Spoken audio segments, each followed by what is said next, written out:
A livestock farmer accidentally gave a double dosage of a potent medication to its animal, which resulted in some dire consequences, all because he couldn't properly identify the animal whom he had first given that same medication to. I don't want this to be your story if you're a livestock farmer. And that is why today this episode is going to tackle the issue of identification in livestock farming. I dare say this topic is usually overlooked in the livestock business, but today we have Fred with us right here in our studio to throw more light on this important topic of identification. Welcome to Farming in Africa YouTube channel. If this is your first time, this is your channel for everything livestock information. And if you're already a subscriber, I want to say thank you so much, but you also know what to do. Kindly hit the notification button for me so you don't miss important episodes we bring your way, like this one. Let's go to Fred and learn more about how important identification is in the livestock business. Stay tuned, we shall be back.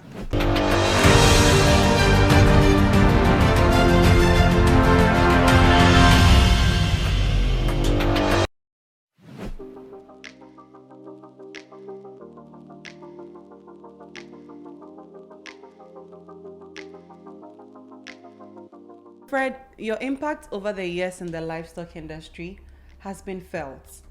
Your recent webinar, which you organized to teach livestock farmers, aspiring farmers as well, on how to have a successful livestock business, it was very insightful. I just want to ask you, what are the factors you consider towards having a successful livestock business?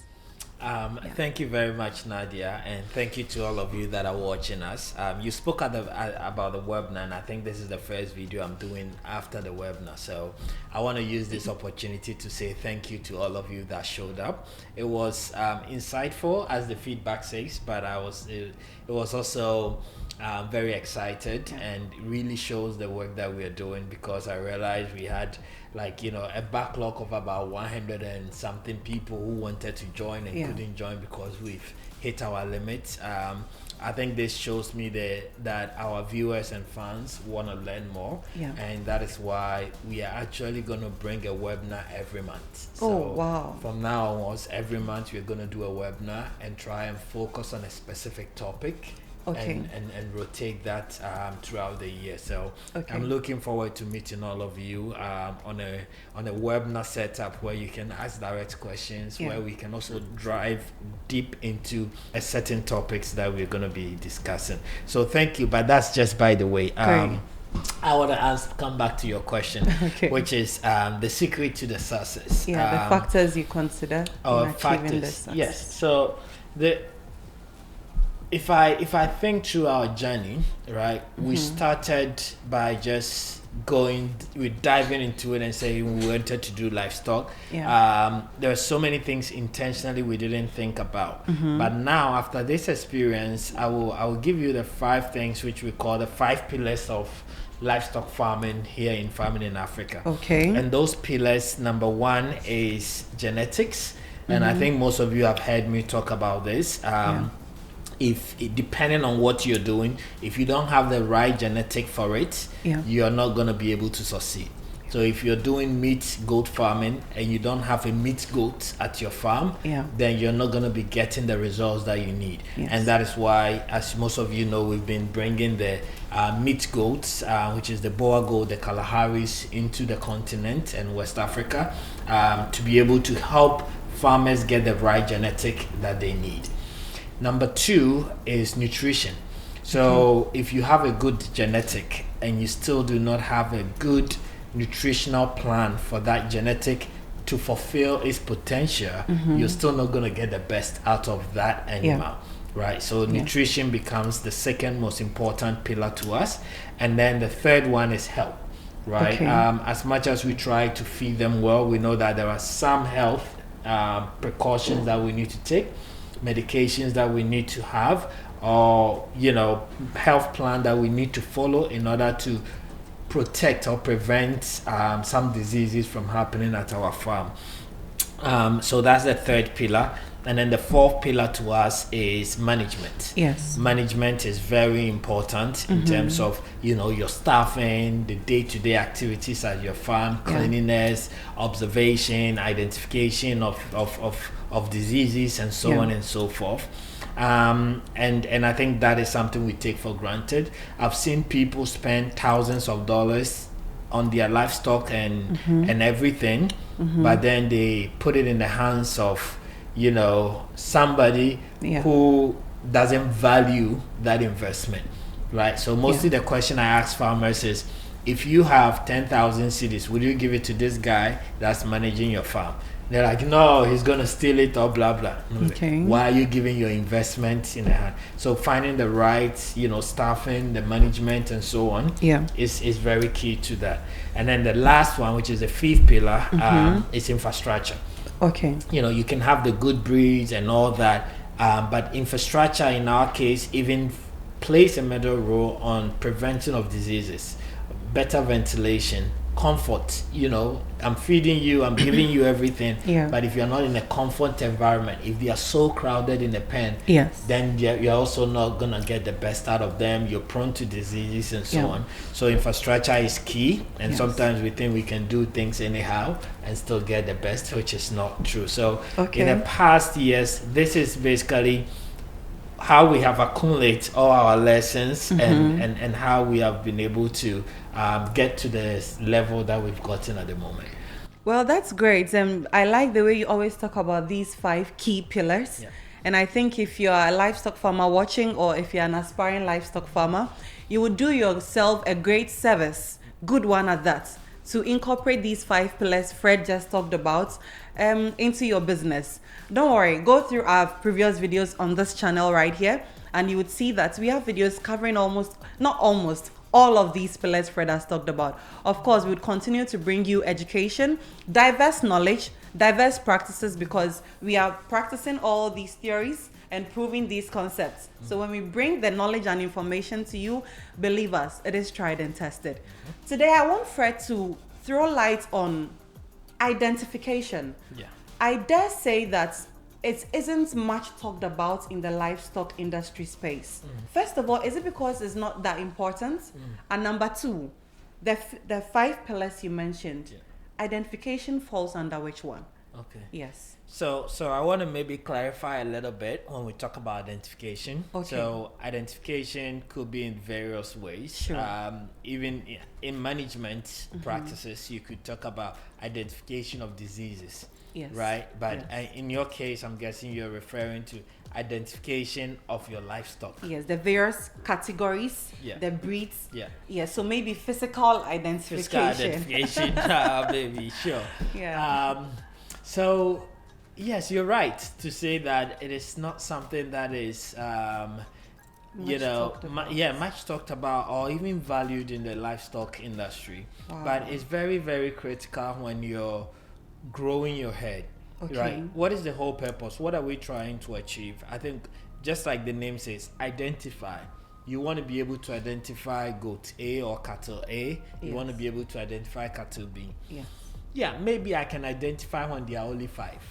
Yeah. Right? But the moment you step away from 5 to 10 to 12 to 15, 20, it's very hard. So you call somebody and say, is the goat that has like black hair with like white stripe, and that's how they are trying to identify the animal. So there are various ways you could identify your animal, but the moment you start scaling or growing it, then it becomes harder. When it becomes harder, then it causes a lot of issues. Confusion everywhere. Exactly.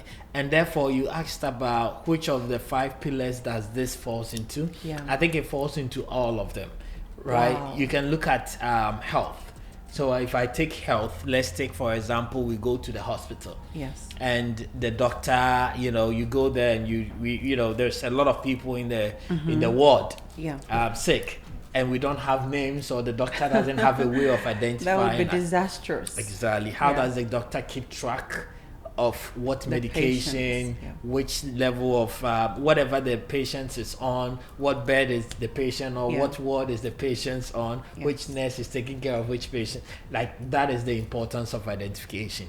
I'll share a story with you. Please share. Which happened like just I think 3 days ago. Oh, okay. A farmer came to the shop in the morning and met me at the shop. I had just also walked in, and he was as excited as he was to see me. I was also very excited to see this farmer. So we started talking, and he came with a young gentleman and said, as for us, we are cattle farmers. We've been doing cattle farming since 2 generations. My grandfather was a cattle farmer, my father was, and now I'm also a cattle farmer. But this is my guy who takes care of them. All what he does is cattle farming. He knows everything about it. So I've brought him here to help me choose medications and other things that the cows will need. So I was like, okay, that's exciting. What do you guys need? And then he says, okay, we need some vaccines, we need some dewormers. And I was like, okay, good. When was the last time you dewormed your cattle? And he's like, I'm not sure I remember. And I was like, okay, were they all together, or have you bought new cows, after that? He's like, oh yes, we buy cows all the time. We even bought some last month, blah, blah. I was like, so which of them have you given dewormer to? Which ones haven't you given? And this guy had no clue. So he's here to buy another dewormer drug, right? And he's going to go and give it to a cow that he gave a dewormer to probably been dewormed already. Right. So, and this is a farmer that say, Fred, you've inspired me so much. Now I actually want to scale and have 200 cows. So right there, I stopped him and I say, before you go into 200 cows, let's make sure you're doing things right. Right, with this number. About 20, 30 cows, and then you can scale on it. Right, so now your guy doesn't even know when he dewormed them. Number one, he doesn't know who he has dewormed and who he hasn't. So, and this is just deworming, which sometimes is not as serious as antibiotics and vaccinations. So what I'm trying to say here is, without identification, you start messing up seriously, and without knowing who is who, what you've done what with. And just like humans, if we did not have names, look at the chaos in everything that we would do in life. Definitely. Right. So the importance of identification is very key. I like something you said, that without identification you start messing up. And I think mess and chaos are the last things we want in livestock business. The next question I would ask is, do we have methods of identification? If we do, with your experience over the years, which ones would you even recommend? Bearing in mind, we are looking at various categories of livestock farmers. Small scale, medium scale, large scale. So we have various types. I think the most common ones are the tattooing type, and then the tags. I'm guessing the tattooing is permanent. Yes, that is permanent. So it happens a lot when you go to the US, in some farms where they do it mostly with cows. Yes. So, do they do it as soon as the animals are born? It depends. It depends on at the stage at which the farmer buys the animals. Sometimes they do it at a very early age, the calves. Or sometimes it's a cow or it's a bull, and then they would brand it. So it's basically a hot metal put into fire and used to brand it. I think some people also do it to horses. They will use their abbreviations and stuff and put it on. So you can say tattooing is the same as branding. Yes. So, it will give it a number. So they've designed the numbers, all the initials, right? And they will be able to give it to it so that you will be able to know that, okay, this goat or cow came from this farm. Right. So that is a brand that they put on to be able to identify it. So, identification can also go in so many different ways. Like the identification between you and me is you're a lady, I'm a guy. But then when we go into more guys too, we need something to separate me from all the other guys as well. Right. So that's another level of identification if you're using your initials and stuff. But then other farms also use numbers, which is then helps in separating them among their own flocks. So there is the initial and the number as well, which helps within like the corporate level and then the internal level as well. Yes, so I don't do the tattooing. I haven't seen much of that in West Africa. I think tattooing. It's more in the western part. What we normally do is the year tagging. Ear tagging. Yes. So we have the year tagging, and the year tagging too, there is I'll call it the manual one, and then there is the chip one. So so there is one that you put a chip, right, and you're able to scan it. So whenever you scan the animal, you're able to get the code. That's some high-tech level of identification. Yeah, we do that. I remember the first time I experienced it was actually bringing my dog from the US. Your dog? Yes. We had to go put like a chip. Okay. And now we still know where that dog is. I know that dog, has traveled a lot. Now he's back in the US actually. But so there's a chip method to where you put, and then you can scan and get the number. So whenever you're treating the animal or anything, you scan, the number comes, and you put in the details you want to, and that is a way of also. It's very electronic. Yes, very electronic as well. That is, and then the easiest one is the year tag, which is what we use here. And the year tag has two components. So it has the tag itself, and I can show you guys. All right. Yeah, two of these. Okay. So it comes in these forms, right? So you have a tag. I don't know if I can open Let's this. Use the yellow. Is it open? If you can open that for me. Yes, please. Yes. Okay. So I'll take maybe one row. Oh, okay. Yeah. So this is a tag, right? So there are two types. So there are ones that comes already numbered. Okay. Right. So I've bought some where it was numbered up to 100. Okay. And I will basically, use this tag and give to number one goat. It depends on who you classify as one. Is it the first one that came to your farm? Is it the first one that was born even at your farm? Okay. There's so many ways. Yeah. So you use it on them. So you know that, this goat or cow is number one. This goat or cow is number two. This type is not written so that you can write it on. With a permanent marker. Okay. Right. So that's it. So once you have this, then there's another second piece, which basically goes into it. To lock it and put in place. Exactly. So then there is the applicator here. It's called what again? I think ear tag applicator. So you basically put this into it, and then you put it in between the ear and you clip it. Right, so once you clip it, it's made in a way that once it passes through this small knob, it doesn't come out again. So then this is stagnant and will be there forever. Sounds very much like the earring mechanism we ladies use. Exactly. So this is what would lock the earring, which is the tag. The tag. And then you use this tool in order to do it. This tool is very cheap, not an expensive thing. You can find it. I'm sure we also have it at the agro shop. If you guys want some, you can contact us. But basically you put this into this ear tag, it locks it, and now your goat or cow will go around with a tag. Right.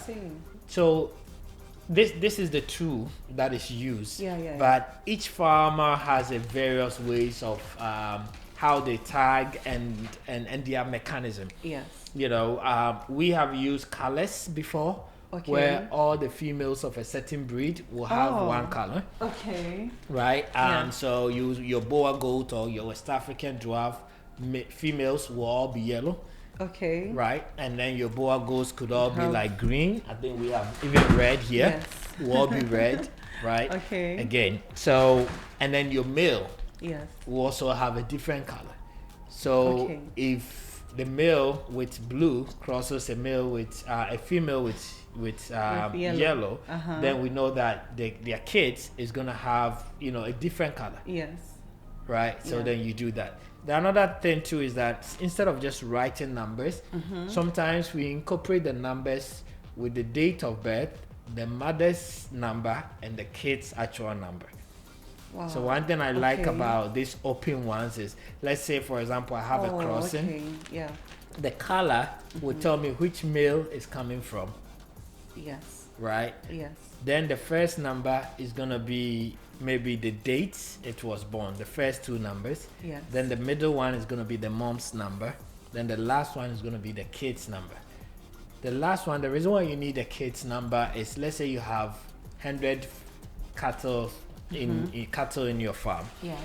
You've numbered up to 100. Now one is born. Yeah. You have 101. Yes. So that kid is now your 101. Yes. But you want to know the date that kid was born through by just looking at the tag. So it's going to be 5. Yeah. Right? And now you're looking at the mom's number. Yes. The mom is maybe 98. So 98 here. And now the total flock, what number is the kid? 101. So you are basically saying you like this open canvas tag because it gives you control over what information to put there. Yes. And that's how I do it. So I look at somebody's tag, I'm able to see how old the animal is. Yeah. I'm able to see who gave birth to this animal. I'm able to see what is the number of our total flock that this animal falls. Take us back to the application of the tag on their ears. May I ask, does it come with any health implication? Have you personally heard an animal scream out of pain because you were applying the tag? I think you get, honestly, there's a bit of pain, just like the way we do nose piercing, ear piercing. So should we be considering anesthesia or something like that? No, not to that level. I think it's... Okay, clarify that for us. No, not to that level. It's just a very sharp pain and it's one time. And unless you do not know how to do it. Okay. Right? And then there is also a technique of doing it where the ear has veins running through it. So you need to find between the vein. If you put a tag on a vein, then it's actually gonna tear. So you see some cattle, they have like a hole, like I've seen that before. That means that that means that the person who was doing it put it on the vein, and when you put it on the vein, it will tear through. So you have a divided ear.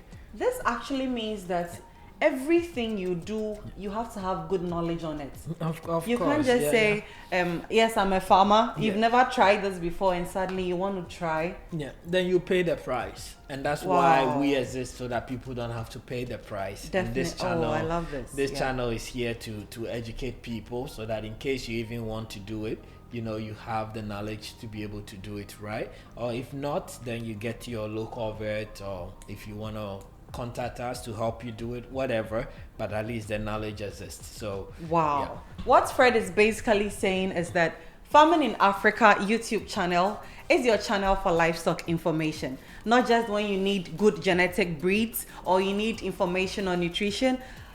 Just look at what we are discussing today. Identification. I have personally learned stuff that I never even knew of. So I am going to ask you about, basically you've covered 3 different kinds of identification. The electronic one, which is the chip one you mentioned, the branding or the tattooing, and the manual one. I still want you to clarify if any of these at all comes with health implications. Generally, do we have down effects or downsides to tagging or to identification in livestock? I think because but it's very minimal. It depends on how you treat it. The moment you cut, the skin open, that means you're prone to infection. Definitely. The chip is very small, so your chances are very low of being contracted with any infection. This is also very low because it seals it. Yes, right. It seals it, and unless you put it on the vein, then it will continue tearing, right, to the point where it's completely out. The tattooing has much more risk because it's mostly big, right, and on the skin. So that is what could come about, like some health implications. But that being said, you treat it. It's a wound. So you have to apply some iodine on. You have to just keep it clean and make sure that you don't have any bacterial infection. But that is the only thing. But if you can keep it clean and make sure that there's no infection, then you're good. The other thing is the application you're using is metal, so you also want to make sure it's not rusted. When you finish using it, you clean it nicely, you put it somewhere so that it's not dirty and rusted, because that could also give an infection as you pierce the ear. One thing I would advise, if you have your way, is also to do it in the dry season. Great. Right. In the dry season. In the dry season. Okay. If you do it in the rainy season, obviously it's more muddy and it's it can get dirty very quickly than doing it in the dry season. So it's the same like castration. Mostly you want to do anything wound. You don't want to have wound in the wet season. You want to have it in the dry season so that infection is low. So that's the only thing that I would say could be a disease or like an infection problem if you're doing tagging. Okay, I think this would be my last question on this interesting topic of identification in livestock farming for you. And the question is, would you say there is a particular category at any stage in their lifespan as livestock where you wouldn't recommend any form of identification process? Is my question clear? Yes. Because I'm looking at a pregnant animal a farmer just bought. In that state, is it safe? A newborn? All of that. Please tell us the stages you think wouldn't be advisable to have any identification process. So, I think I'll start with the newborn. The plan is for you to identify this baby at some point. So when a baby is a calf or a kid, to this point a goat baby, when it's born, you want to give it some time to adjust a little bit. They start walking the same day, but at the end of the day, I will normally depending on the kids will find their mother. I like that. I think if that's what you're worried about, that if I don't tag this kid, I will know who the mother is. You don't have to worry about that. The kid will find the mother. They will do their natural thing. So at that point, to me as a farmer, there's no point in the tagging at the moment. Right. So I will leave it till sometimes I even go all the way to 2 to 3 months. Wow. At 3 months when I'm weaning them. That's when they're going to be on their own. They are not with the mom again. So they're going to mess with others. And I want to identify them. By then I'm just not spoiling my tag, but I know that this kid has grown to this level. At 3 months, I know it's not going to die, so I then now apply my tag with all the right information based on the structure that you do it. So yes, I will do that before I win them.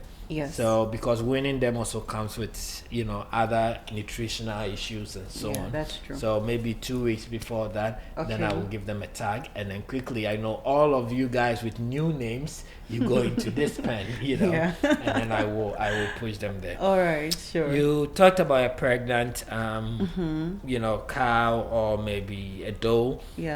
It doesn't it doesn't cost much, It's not something that's gonna, I would say, a little bit of stress, but it's just a very instant it stress. can be tolerated. Yes. I don't think it's something you even need to give a medication for.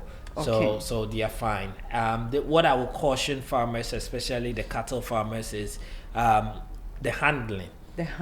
Right. So if you're tagging a cow, here we don't have the tools to be able to keep them locked and then just pick the ear and do that. So sometimes you'll have guys trying to put the cow down before they do that, and when that struggles comes in, that's what can cause issues, or you might even end up having an accident in the process of doing that. So if you don't have the right mechanism to do it peacefully, then why don't you just wait? After all, the cow is already grown, it's pregnant, let it give birth. After that, you can easily handle it. So in other words, sometimes let the animals be calm before you do any of the identification stuff? Yeah, I mean, I think, nobody want to be put in an uncomfortable state, At all, right? at And all. and that could cause a lot of accident, even to you, the farmer, or even to the animal. So you want to make sure that you can deal with the animal peacefully, without any struggle, and then just do it. It's a one-time care, then it's done. So why go through all the hassle to do? I really like the information you've shared with me. Just like I shared or mentioned in the beginning, this particular topic, personally, I've not seen a lot of information on. Yeah. And so I'm very grateful that today you took the time to throw more light on it. Yeah. So in a nutshell, Yeah. would you advise farmers that they should take identification very seriously, or it's something they can just gloss over? No, I think they should, and these tags are also not expensive to buy. Great, It's great. great. I remember when I did it with my cows, everybody in my town will call them like, the white people's cow, Abrofunanchi, because, Okay. hey, and and all that. And it helped in so many ways, Yeah. in head count, Yes. at your farm. Most of you are doing random grazing. Some go, they don't come. How do you know which cattle went? And most of the time we overtrust the herdsmen that are doing it. That they ask for them, they know all cow. But what if they are not there tomorrow? Yeah. What if they steal from you? So Yes. I think the identification helps you to really be able to keep good track of them. Yeah. In terms of medication treatment. Yes. Once you do this, then we can start small by even having a notebook. Well, in the notebook now you write all their numbers, and whatever treatment, whatever happened to them, you start writing it. I always say it's time that we start thinking of the livestock industry as a business, right? Yeah. Instead Yeah. of just leaving it for, randomly doing anything, not really having an accountability. The actual people that do livestock in the remote villages, they don't even count them. Wow. I remember I went to one herdsman. He's a Fulani man, and I was like, "How many cows do you have?" "Oh, I don't know." It's like, "Why?" He says, "We don't count." I say, Wow. "Why?" He says, "It's my property. It's part of my." Do you count how many shirts you have? Do you count how Wow. many shoes you have? I see. And to them is their way of life, right? So I think we've gotten to a stage in life or world where we now need to be more conscious and intentional about some of these things, to be able to manage and say, how many abortions did I have this? How many kids did I lose this year? How many females do I have to the male? If I have this number of male, how do I sell them now? So that you're really able to manage them, and so on and so forth. So I think it's a very important thing for farmers to do. If there is one thing I have learned from this discussion, it's about how intentional you must be in livestock farming to be able to reap the profits. At the end of the day, Fred keeps saying that it's a business. See it as a business. So yes, you have to have your return on investment. Once again, if we tell you that we are the go-to channel for everything livestock, this is a clear example, and we speak from experience because these are things we are practicing ourselves. And so if you would even listen to us, it would save you a lot of certain mistakes we made in our journey to get here. And I want to also say thank you so much for your continuous support, your patronage, and for even staying tuned to this channel. I would want you to share this, because it has to reach other people who are interested just like you, and to comment. You see, I always say that at the end of every discussion, if we didn't address a particular question that comes to mind, put it under the comment section and we will do due diligence to that for you. Thank you so much for staying tuned, and we shall see you in the next video. Bye-bye.